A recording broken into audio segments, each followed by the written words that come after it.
bwiza bw'Imana se wiriweho sanze umubyeyi wampaye byinshi kuwamenyereje impuhwe nyinshi mama wambyaye nzakwitura ikihe uri umubyeyi urukundo amezi 9 ni menshi ngeze n'imusozi kandi narakugoye bikomeye cyo none ushira impumu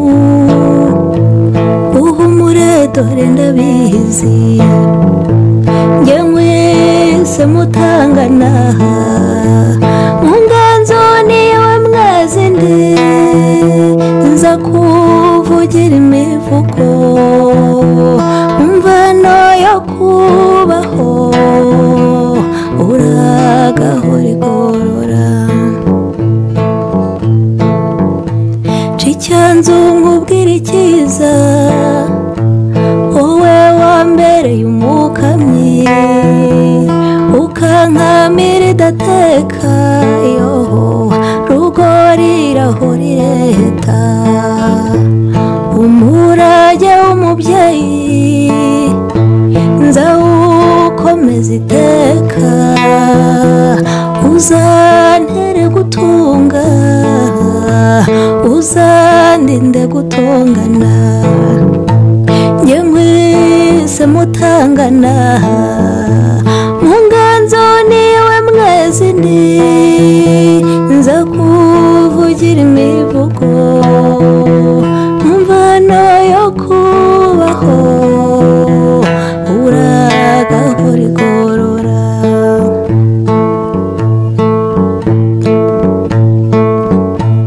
horana niyaguhanze uhirwe igihe cyose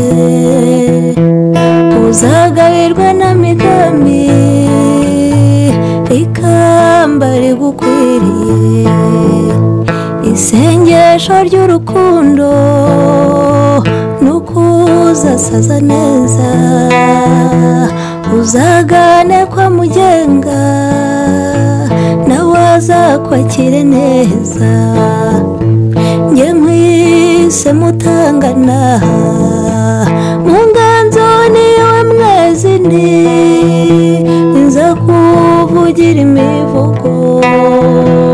mvano yo kubaho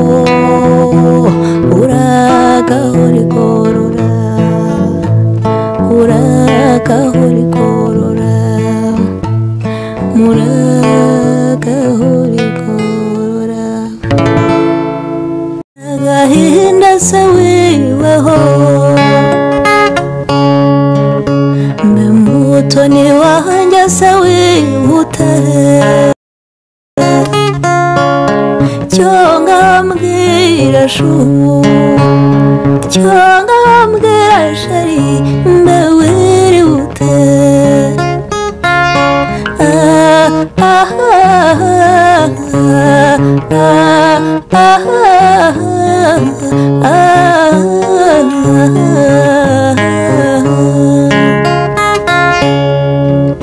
aho niriwe shenge twiranwe aho nabutswe wese mwikanga wowe niriwe njyenyine shu iyo nakubuze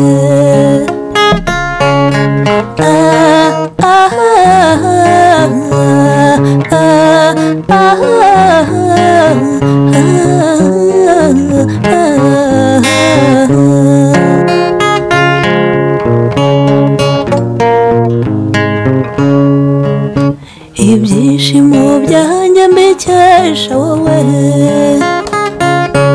amahoro mfite yabaze wowe imbabazi zawe shu imbabazi zawe shari njye nziza ndahura